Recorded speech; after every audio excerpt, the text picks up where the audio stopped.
We did have some technical difficulties earlier on my end. So welcome guys to our first kind of digital brown bag program. We are planning on having more of these in the future with different speakers. We're not exactly sure when or how, but we are working on trying to still bring programming to the public as we're closed. If you guys have any questions, there is a comment box a chat box that they can post questions in, right? Yes, there is. And please do. Awesome. So post your questions as we go along and we'll make sure they get answered. I should introduce myself. Some of you may know me. I'm Jeremy Angstead. I'm the Museum Services Manager here for the Sandusky Library. And I am going to basically be turning it over to Kristina from the Hayes. I'll let her introduce herself and the program and let her take it away, and I'll just be over here. Great. I think that's filling your screen now, and you should be able to see it. All right. Well, so today I'm going to talk about our special exhibit that we have right now. It's called Ohio in Unnatural History, and it actually has been extended. So this exhibit opened back in February, and we had a couple weeks, and then the COVID-19 pandemic happened, and we had to shut down. So a lot of people have been asking us. We closed on March 14th. If they're still going to be able to see the exhibit, because originally it was going to close down this fall. Well, we are extending it through Halloween, which I think is appropriate, of 2021. So you have more than a year to get here and see it if you would like. So this is me. I'm the Marketing and Communications Manager here at the Hayes Presidential Library and Museums. Kevin Moore is our curator of artifacts, and he's the one who really put the exhibit together, but I'm filling in for him today, and the reason that I'm filling in is I was pretty involved with the exhibit. I was super excited about it, and I actually got to write some panel text for it. That's the first time I've written panel text for one of our exhibits, so that was exciting. And so I just put this picture of me and Bigfoot here. This was taken last fall up in Michigan's Upper Peninsula. This is in Munising because Bigfoot's big up there. And before I get into the presentation, I just wanted to tell you a little bit about us here at the Hayes Presidential, in case you're not familiar with us. We're located in Fremont, Ohio, so not too far from you all in Sandusky or whoever's on the call here. And we have the Hayes home, which is pictured. We're the estate of 19th U.S. President Rutherford B. Hayes and his wife, First Lady Lucy Hayes. So we have their beautiful Victorian home that you see here. We also have the museum, which is America's first presidential library. So we have our research library and then 2 levels of museum exhibits that are in this building you see here. And then we have their estate, which is 25 acres of grounds. And we actually just got arboretum status. We have more than 1,700 trees, and we have a mile of paved walking trails. And so this is one of my favorite pictures on the grounds. You can kind of see the Virginia bluebells here. So we have quite a bit to do if you come visit. All right, so let's talk about Ohio and unnatural history. So why did we do this exhibit? I get asked this a lot. Why would a presidential site do an exhibit on creatures, mythical creatures from Ohio, urban legends, things like that? And we felt like, you know, obviously these things are extremely popular. People are very interested in Bigfoot. They're very interested in ghost stories. So we felt like it was something that was part of folklore. It's part of Ohio history. President Hayes himself had quite an interest. We don't think he was a believer in these kinds of things, but he had quite an interest in Ohio history. So that's sort of our tie-in, and we feel like folklore is important, and all of these things kind of fall into different categories of folklore. So what is folklore? Well, what I'm going to tell you, I'm actually taking from Dr. Esther Clinton from Bowling Green State University. We interviewed her for a video that is in the exhibit. And she is an expert on folklore, and what she talks about is, she says it looks at stories that people tell and pass down and ritualized behavior they have. So ritualized behavior being kind of like, well, what are your traditions? Like, how do you celebrate Christmas every year? What do you, like, if your family goes camping every year, what do you do? What traditions do you have? And sort of how these things become ritualized and passed down. So stories about, you know, Bigfoot, ghost stories, things like that, those are all things that are passed down, and they become part of folklore. And so there are different levels as well. These stories change and grow over time, and you hear different versions of things. So, myths are, of course, things that just aren't true, but somehow they get out there into a popularity. Legends are stories about the past that don't really have a whole lot of evidence, maybe no evidence, but they could have happened. So they kind of get passed on like, well, maybe they happened. Urban legends are passed by word of mouth, and they're almost always represented to have happened to a specific person. So, like a common one that you probably have heard is the woman driving by herself, and there's somebody in the back seat with a knife, and the person behind her is always flashing their brights whenever the person comes up. And so you hear that story told a lot, maybe by the campfire or what have you. And usually it starts out, well, my sister's boyfriend's cousin who lives in Cincinnati was going to this party by herself, and that's sort of how it starts. So that's urban legends, and that's a more popular one. And then creepypasta, this is new to me, and it is a newer term, and it refers to people who post things online and kind of create their own mythical things that become legends and stories. And so a really good example of creepypasta is several years ago, Slender Man was created. I don't know if any of you know Slender Man. I wish I had a raise hand button on here, but unfortunately I don't. But Slender Man was a creation, I believe it was a contest to come up with a creepy creature, and this was what won. And Slender Man actually was even featured on an episode of Law and Order. Of course, they changed the name, but it's become extremely popular and become a thing. Some people do think that Slender Man is real, even though he's just a mythical monster that somebody created on the internet. So those are some of the aspects of folklore. So another reason that we felt this exhibit would be popular, as you guys can see this graph here, most people believe in something paranormal. So you can see, I won't read the whole thing to you, but 58% of people surveyed, and these are Americans who were surveyed in 2018, believe that places can be haunted by spirits. And then if you look down, this one I think is interesting, Bigfoot is a real creature. 21% of Americans surveyed think that. So a lot of people, believe in these things, and they're interested in these things, and they're captivated by these things. So we felt like we wanted to take a look at, why these stories persist and why people are so fascinated by them. So, and of course, before we get too much into it, as you can imagine, when this came up, we talked about, wouldn't it be fun to do an exhibit on mythical creatures, Bigfoot, Dogman, things like that. And one of my coworkers was like, well, what are we going to put in the exhibit cases? Because it's not like we have artifacts for these things. So we're like, well, how are we going to do this? And when it became an actual thing that we were going to do this exhibit, Kevin came up with the idea, well, why don't we have an artist make some renderings of what he or she thinks that these creatures might look like?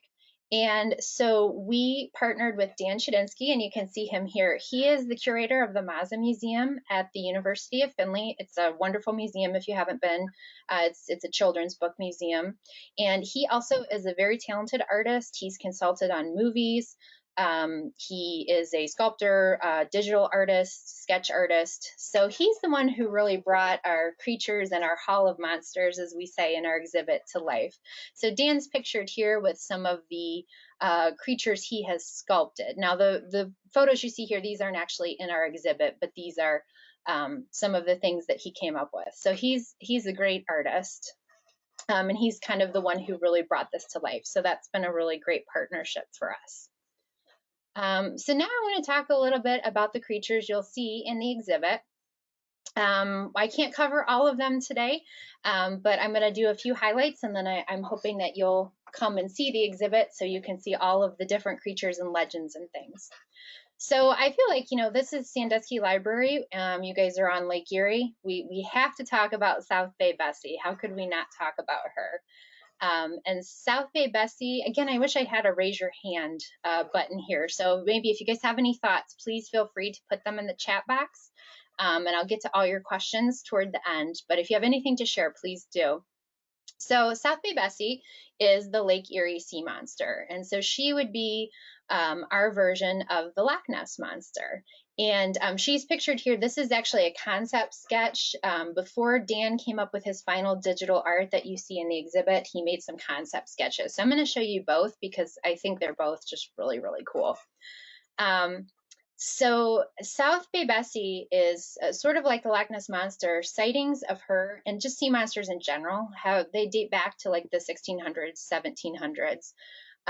You know, it's not just in Lake Erie. There are other lakes, like Lake Champlain is supposed to have a monster. There's one in Georgia, I think, that has a monster, or reputed to have a monster.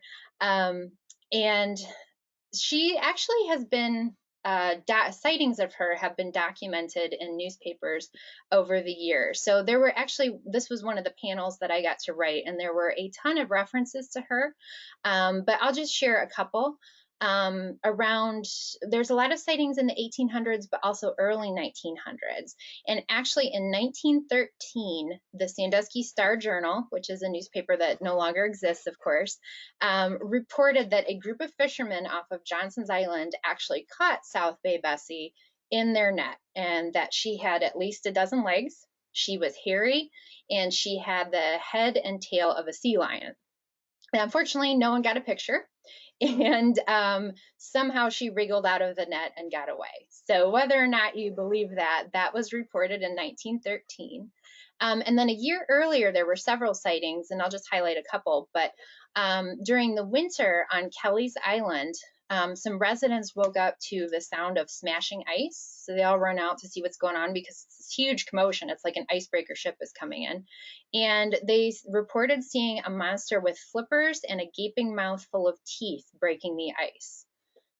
So that's another Bessie sighting.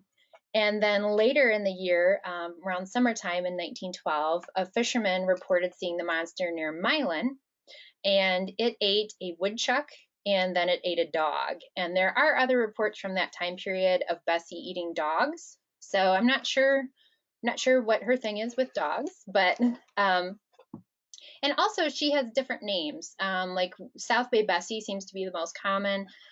Since I moved here several years ago, I've always heard her called South Bass Bessie, but I've also heard her called Lake Erie Larry. So she's a fun one. And sometimes, a lot of times actually, for example, a lot of people think that the Loch Ness monster is a plesiosaurus. So the theory is that she is a dinosaur, a swimming dinosaur left over from the Paleolithic era. And so I've heard that explanation applied to South Bay Bessie. But I've actually talked to a scientist over at the Cleveland Museum of Natural History. This is many years ago in my past job when I worked at a newspaper. And he said that the plesiosaur was never in this area during that time. So that's a theory we can pretty much dismiss. Another theory, and I think this is much more likely, is that either South Bay Bessie is a sturgeon or she's a group of sturgeon spawning. So sturgeon, I wish I had put a picture in here. I'm sorry. They get to be at least 6 feet long. They're a prehistoric looking fish. We do have them in the lake. They're considered endangered in Ohio, but their numbers are rebounding. The state has actually started a program where they've released baby ones, and we have a lot that come down from Detroit and Lake St. Clair and the St. Clair River. But years ago, back in the 1800s, sturgeon were so prevalent that there are newspaper accounts of people saying there were so many, you could literally walk from one side of the Sandusky River to the other without getting in the water. You just step on them. Now, I don't know if that's true, but they were so prevalent, they were considered a nuisance, so people just killed them to get them out of the way. And so apparently when they spawn in a group, and they kind of jump up and down in the water, which would sort of give you that undulating serpent-like look from a distance. So that's a theory. And another theory is just that somebody's seeing a sturgeon in the water and they think it's South Bay Bessie. I don't know either way. And I guess I should say too, with this exhibit, we are not making a statement that these creatures are real. We're just telling the stories and sharing the information that's out there and how it relates to folklore. So it's up to you to decide what you believe. This is Dan's final drawing, digital drawing of South Bay Bessie. So she looks kind of scary there. So the next creature I wanted to talk about is the Dogman of Defiance. And part of why I want to talk about him is I'm originally from Defiance, and my parents were in Defiance when this happened, and my dad actually remembers when it happened. So I have some interesting knowledge and kind of backstory on Dogman of Defiance. But interestingly, there are some reports that this is the most popular creature legend in the state of Ohio, which is kind of fascinating to me because growing up in Defiance, I actually did not know about Dogman until a few years ago. A coworker who's interested in this sort of thing mentioned it to me, and I was like, oh, I'm from Defiance. So I happened to ask my parents, and my dad remembered the whole thing and sent me a bunch of newspaper articles. So it's kind of, I feel like it's increased in popularity in recent years. So this is Dan's concept sketch of the Dogman. And then this is his final art of the Dogman. So Dogman has also been called the Defiance werewolf, although the reports say he looked more like a dog than a wolf. They're very similar though. And he showed up in the summer of 1972 at the rail yard in Defiance on the south side of town, if anybody's familiar. And Defiance, again, I wish I had a raise your hand button here, but Defiance is to the west of us. It's near the Indiana state line and not too far from the Michigan border. So it's about, I would say, 2 hours and 15 minutes from Sandusky. So in the summer of 1972, this guy allegedly started showing up at the rail yard on the south side of town there, and the rail station is still there. I'll show you a picture in a minute. But late at night, or technically early in the morning, so like at 2, 3 in the morning, these rail workers started seeing this dog man. And on a couple occasions, he was wielding a 2x4 and sort of being kind of aggressive. So I'm not sure why he had a 2x4, but there were several sightings of him. And what's interesting is it's documented in the local paper, which is the Defiance Crescent News, and that's where my dad was working at the time, and in the Toledo Blade. They even came down from Toledo and did a few stories. And the stories start out, if you read them, kind of like one of the headlines says horror show playing on the south side of town, and they're kind of making light of it, like some crazy person said they saw a werewolf. But as the stories go on, the police chief is really warning people, don't go down to the south side of town late at night. Don't try to see this thing, whatever it is, it's dangerous, because he had this 2x4 and he had hit somebody with the 2x4, and plus it's the middle of the night. But it created kind of this mania in the city of Defiance, and there were different police reports. There's a guy who was walking in that general area in the middle of the night, and he said he could feel that the dog man was following him. And then there's another report of a woman, who heard scratching at her door, and she said she knew it was the thing. So it kind of created this mania, and there were several sightings. I bumped the slide here, but this is the rail yard, and this is not too far from the neighborhood where I grew up. So these pictures were taken a couple years ago. And the rail yard is still there. It's not nearly as busy. It mostly services the Johns Manville plant, and it's very close to downtown. But there were several sightings. Somebody worked at the grocery store that's near there saw it, and several rail yard workers saw it, and they all described it as having a hairy canine head, but it was also wearing jeans and human clothes. And one said that it had hairy canine feet, like he was laying on the ground doing some service work on one of the trains and he saw the feet. So that's what they reported. And in these pictures, like here, you can see the little train station. Here's another view of it. This is the Catholic church and school. And then here's the rail yard, and here's where the rail line goes out to the Auglaize River, so the Auglaize comes down and meets the Maumee River very close to here. So the dog man was in that area throughout the rest of the summer, and then he just disappeared, and we don't know what happened to him. But I wanted to show you these pictures because there's a lot. Now this is a winter picture, but there's a lot of brush in here. So was it a guy in a mask who was living in this area? We don't know. But I find it really interesting that this sighting kind of created this mania in Defiance, and then it sort of You know, you didn't really hear about it even growing up there, and now it's gaining popularity again. And dogmen have been reported in Michigan and Wisconsin. I actually had somebody on our Facebook page say that dogman isn't even an Ohio thing, it's a Michigan thing. So it's interesting that these sightings are out there. So that's the dogman. Let's talk a little bit about Grassman. Grassman is our version in Ohio of Bigfoot, and you cannot have an exhibit about creatures without having the exhibit include Bigfoot. So this is Dan's digital sketch of what he thinks Bigfoot looks like.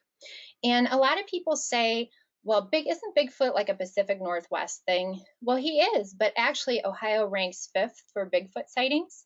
And he's been reported to have been seen in every state but Hawaii. So I don't know why not Hawaii, because I think that would be a great place to go. But in 66 of the 88 counties in Ohio have had sightings. And there is a website somewhere, I wish I had the link here, but there have been sightings in Erie County, there have been sightings in Ottawa County and Sandusky County. So, and I have a recent one that I will share with you. So this is a recent sighting from the Fremont area. So here in Sandusky County, where I'm located, a couple in October 2017 reported seeing Bigfoot on State Route 19, which is just south of Fremont. And he ran off into, they saw him go over an embankment, and then he ran off into the woods. But this is one of the more recent sightings of Bigfoot / Grassman. And the oldest known sighting in Ohio was in Gallipolis, and we're going to talk more about Gallipolis in just a minute. So remember that town.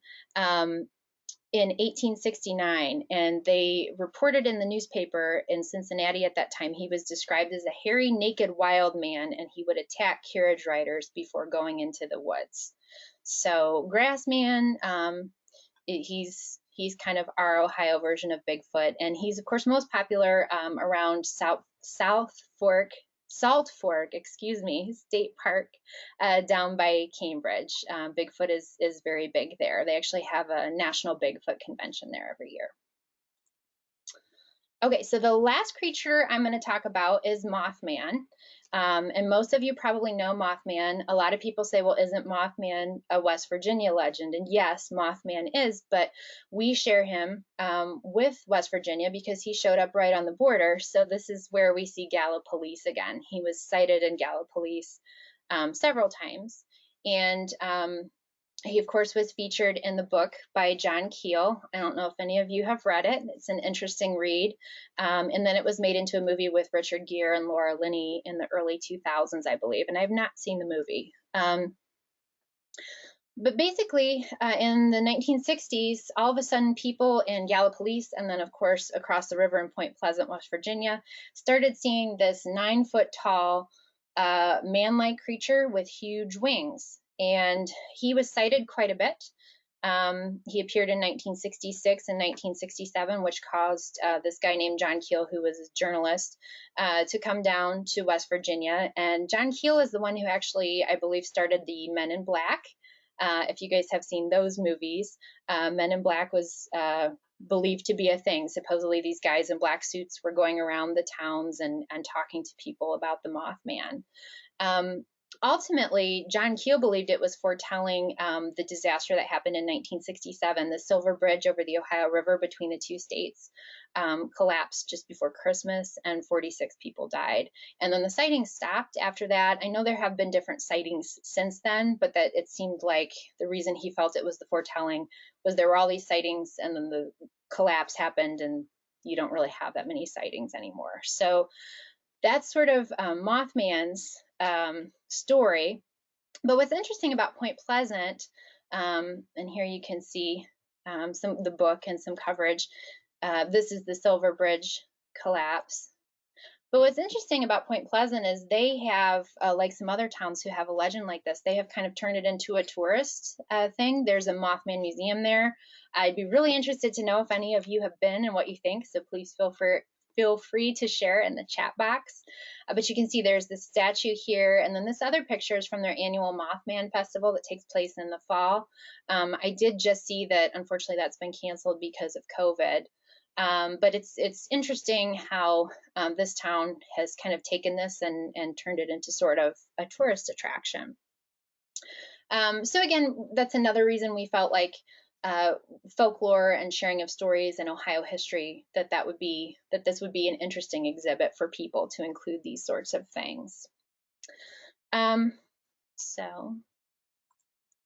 Okay, so basically, I feel like I've told you a little bit today about our exhibit, about folklore, about the legendary creatures of Ohio. Again, I want to remind you the exhibit has been extended to Halloween of 2021, so we definitely hope that you will come out and see it. There are more creatures than I discussed today, and more stories too. We also cover some legends that are not true. We have some ghost stories and some other creatures. So it kind of gives you some background on the paranormal and paranormal belief. So with that, I really appreciate, Jeremy, you guys having me today. I love Sandusky Library. I meant to mention this at the beginning, but I had done quite a bit of research there. You guys have a fantastic research area. It's a wonderful library. So I'm excited that I was able to do this. Awesome. Well, we're glad you came. It was really interesting. Oh, looks like we have a couple comments. Yeah. Okay. All right. So please feel free to enter your questions in the chat box. Okay. Yep. Teresa says, I live 25 minutes away from Point Pleasant and go to the Mothman Festival every year. Unfortunately, it has been canceled for 2020. That's a bummer that it's been canceled. I hope they can have it next year. But that's really cool that you go every year. If you've been to the museum or if you have anything you want to share, please do. And then Carly just says, thank you so much for this. I was not aware of this. I will be visiting you most certainly. That's great. Thank you, Carly. And we have, and of course, in addition to this special exhibit, we have our regular exhibits and lots of other stuff you can see as well. So it's definitely worth the trip. The house tour is always fun. I've done it. That's usually a place that my wife and I take when we have family come visit. Usually we have a lot of our family enjoys history. So normally the Hayes house is normally part of our pilgrimage that we take people. Oh, that's great. Thank you. We appreciate that support.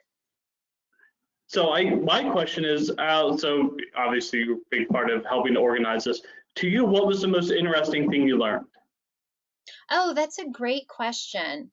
Wow. I feel like what I thought was the most interesting, and I've always known that these things were popular, but that graph that I showed you guys earlier, just how many people, believe that a place can be haunted, how many people actually do believe in Bigfoot. One of my selling points when we were talking about this, where I'm like, we should do this exhibit, is people love this stuff and they're captivated by this stuff and we should explore why. But I guess I didn't realize the degree to which so many people believe on some level. It's interesting to me the percent that they had the aliens broken down into two different columns, of that people who think aliens come now versus the ancient aliens idea. Yeah, that is really interesting, because there's so many different facets too of UFOs today, the ancient aliens, and even with a lot of these sightings, with Mothman in the book, there were also UFO sightings, and a lot of times UFO sightings are reported with Bigfoot sightings. So there's that whole aspect too. So it almost seems like the whole aliens and UFO things just has so many different facets to it. Very cool. It was fascinating. I've only been up in this area for 3 years now that I've been here. So it's to me, I've heard of some of these, but some of them I hadn't. So it was nice to hear about them a little bit more. Yeah, one that I had known about that is in the exhibit are puckwudgies. And Dan Strong, they're really cute, but they're actually really evil little critters. And they're more of a Native American legend. But I always thought they were associated more with the East Coast, like Maine, Massachusetts, and all that. But there have been reports of them here in Ohio. So that was a new one that I learned about. Awesome. Well, thank you for joining us again, and then we're glad to have you. And I know I'm probably gonna have to make time to come over and see the exhibit because now I'm curious. I wanted to mostly just also just see all the rest of the artwork too, because that'll his drawings are amazing. So it'll be really interesting to see those. And he also has, in addition to the drawings, we do have a case with some of his sculptures. Now they're different than the ones that we had in the pictures, but we do have some sculptures of mythical creatures that are from Dan's mind. So those are kind of fun. You'd want to check those out too. Awesome. Well, thank you, Kristina, for joining us. Thank you for those of you who were able to join us live. And as she said, we have recorded this and we'll be posting this hopefully to the Sandusky Library's YouTube channel. If things go all right, maybe this week. If not, it'll be next week, but we will get it up soon. And then when that link is available, we will post it on our Facebook and Twitter accounts. So if you want to share it with friends and family, you're more than welcome to, and we'd be glad to do that. Well, thank you. And I just want to say thanks again to all of you for joining us virtually at the presentation today. And thank you again to Jeremy and Sandusky Library for having me.